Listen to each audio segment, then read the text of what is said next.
Welcome to the Daily English Learning Podcast. Hello to all our dedicated English learners around the world. Welcome back to the Daily English Learning Podcast. I'm your host, Olivia, and I'm excited to bring you a very special episode today with my wonderful co-host, Martin. Hello, everyone. It is fantastic to be here again.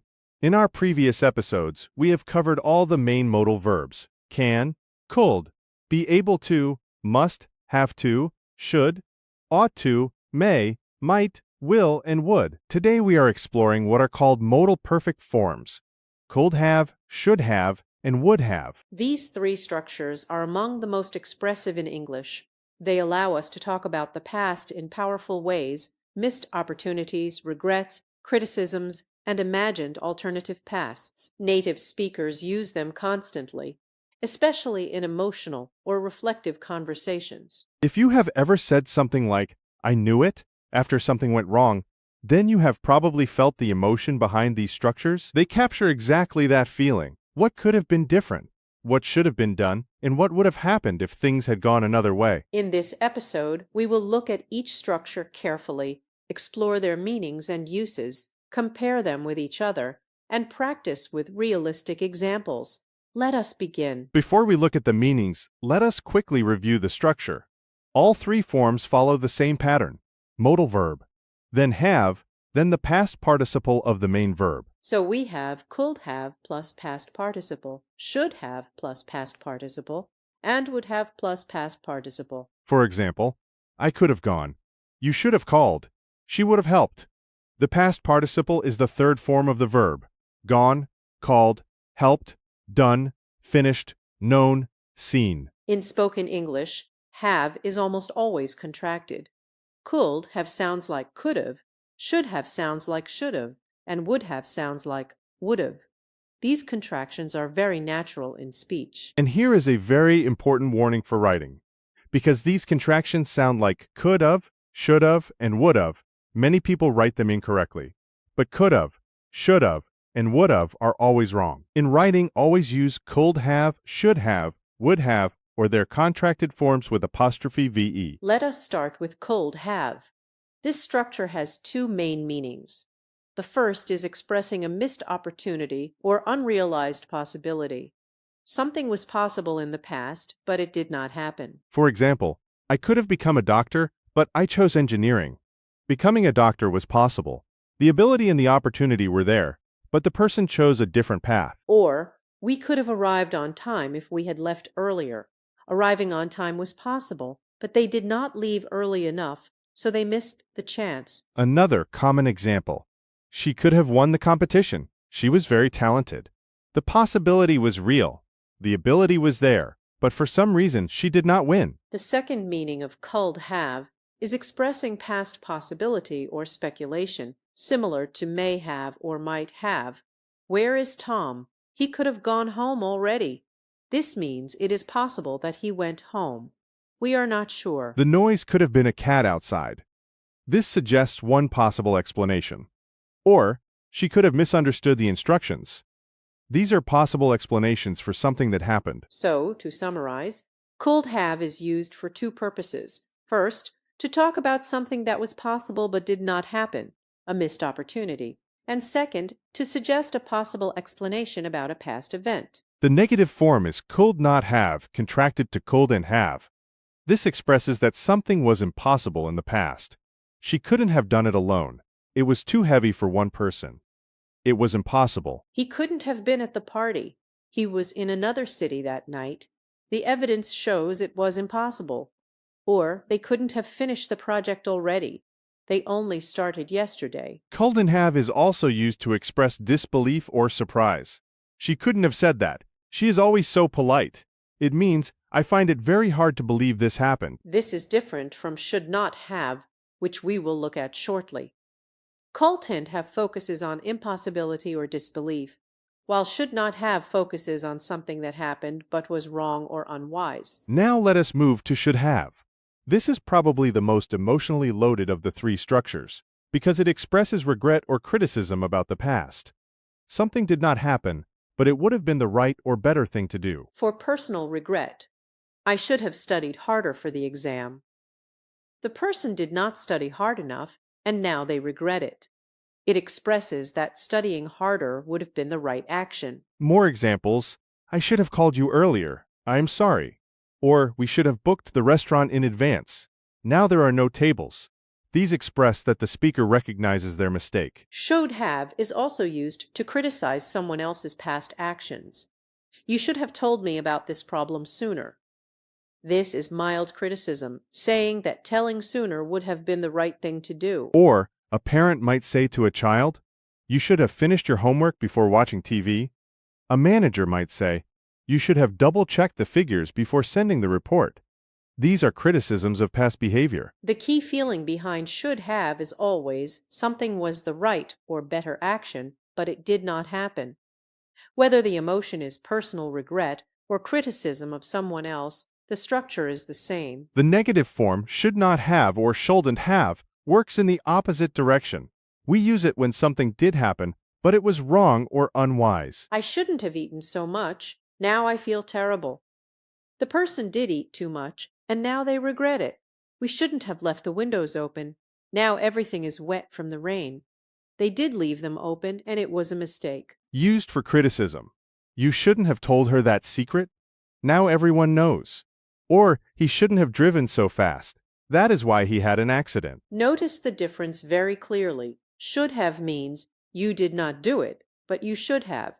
Shouldn't have means you did do it, but you should not have. One is about something missing from the past. The other is about something that was done and should not have been. Now let us look at would have.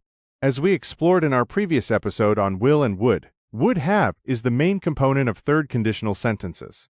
It describes what the result would have been in an unreal or imaginary past. The classic structure is if plus had plus past participle, comma, would have plus past participle.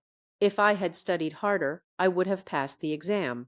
In reality, I did not study hard, and I did not pass. This is an imaginary alternative past. More examples. If we had left earlier, we would have caught the train. If she had known about the meeting, she would have attended. If they had followed the instructions, they would have finished on time. Would have can also appear without an if clause when the condition is implied or already understood. I would have called you, but my phone was dead. The condition is if my phone had not been dead. It is understood from context. Or, I would have loved to come to your party. The implied condition is, if I had been able to. These are very natural and common in everyday conversation. The negative form, would not have or wouldn't have, expresses the negative result of an unreal past condition. If he had been more careful, the accident wouldn't have happened. If we had started earlier, we wouldn't have missed the flight. Or, if you hadn't helped me, I wouldn't have finished on time. These all describe negative outcomes that were avoided or could have been avoided in an imaginary scenario. Would have is also used to express strong refusal about the past. Even if they had offered me more money, I wouldn't have accepted the job. This shows determination about a hypothetical past decision. Let us now compare all three structures clearly, because learners often confuse them. Could have focuses on ability or possibility in the past. The question it answers is, was it possible? She could have passed the exam. She was clever enough. Possibility was there. Should have focuses on the right or advisable action in the past. The question it answers is, was it the right thing to do? She should have passed the exam. She studied very hard. It was expected and right. Would have focuses on the result or consequence in a hypothetical or conditional past.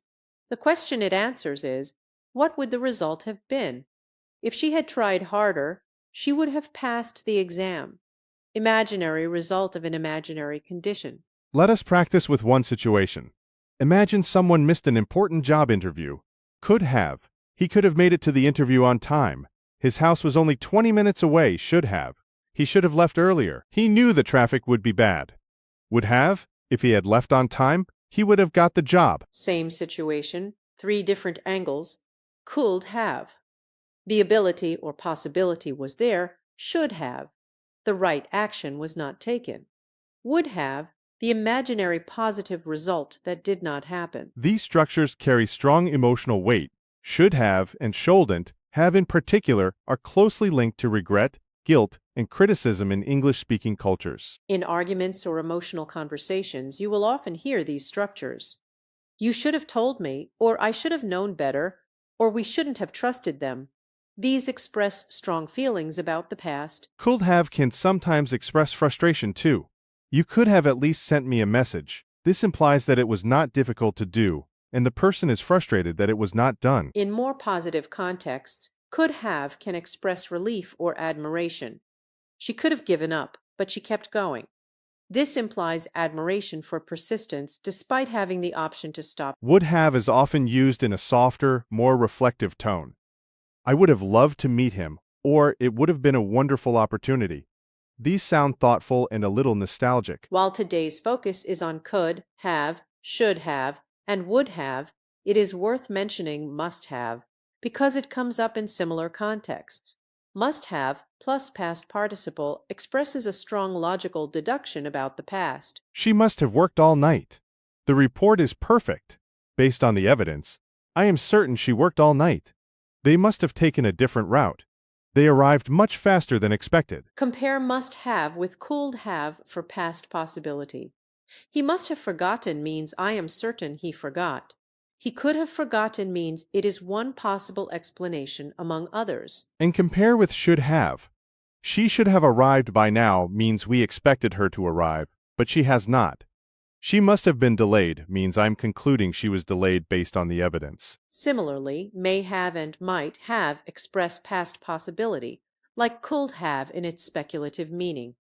She might have forgotten the meeting means possibly she forgot.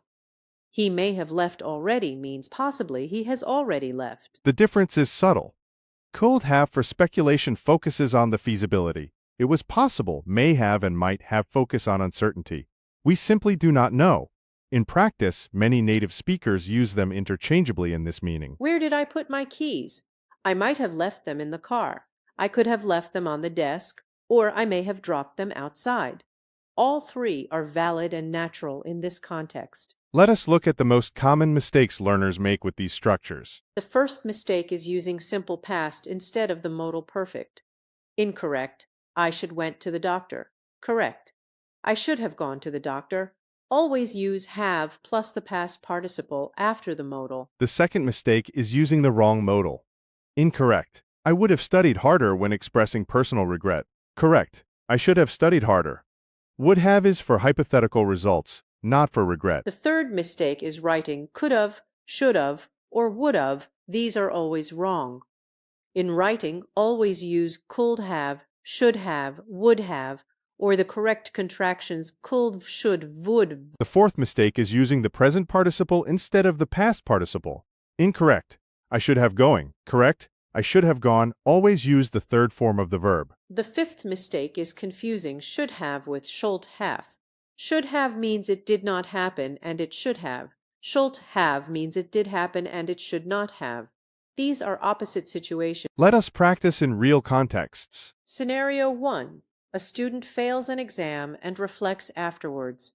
I should have started revising earlier. I could have passed if I had managed my time better. I wouldn't have felt so stressed if I had prepared properly. Scenario 2. A team misses a project deadline. We should have communicated better. Someone should have flagged the problem earlier. We could have avoided this if we had held weekly check-ins. If we had started earlier, we would have delivered on time. Scenario 3. Someone misses a flight. I shouldn't have packed so late. I should have checked the traffic before leaving. I could have taken an earlier train. If I had arrived on time, I would have made the flight and I wouldn't have missed the conference. Notice how naturally all three structures work together in these scenarios. In real English conversations, you will often use could have, should have, and would have in the same conversation, each serving a different function. Let us review everything systematically. Could have plus past participle. Something was possible in the past but did not happen, or a possible explanation for a past event. She could have called, she had the time. He could have misunderstood the question. Couldn't have plus past participle. Something was impossible in the past. She couldn't have done it alone. He couldn't have been there. He was abroad. Should have plus past participle. Something did not happen, but was the right or better action. I should have apologized sooner. You should have checked before sending. Should DNA of plus past participle. Something happened but was wrong or unwise. I shouldn't have said that. We shouldn't have waited so long. Would have plus past participle, the hypothetical result of an unreal past condition, usually in third conditional sentences. If I had known, I would have come. She would have enjoyed it. Would have plus past participle. The negative hypothetical result? If you hadn't helped, I wouldn't have finished. She wouldn't have agreed even if they had asked. What a powerful and emotionally rich set of structures. Could have, should have, and would have open up a whole new level of expression in English, allowing you to reflect on the past in nuanced and precise ways. Once you master these, your English will feel much more natural and mature. These are the structures that make learners sound truly fluent because they are deeply embedded in how native speakers think and communicate. In our next episode, we will explore even more advanced modal combinations, including might have, must have, and needn't have, rounding off our complete modal verbs series. Until then, practice by thinking about your own past. What could you have done differently? What should you have done? And if things had gone differently, what would have happened? Thank you for listening, everyone. You should have started this podcast series earlier, but the important thing is that you are here now. See you in the next episode. Goodbye, everyone. Goodbye, and remember, you could have given up by now, but you didn't. That says everything.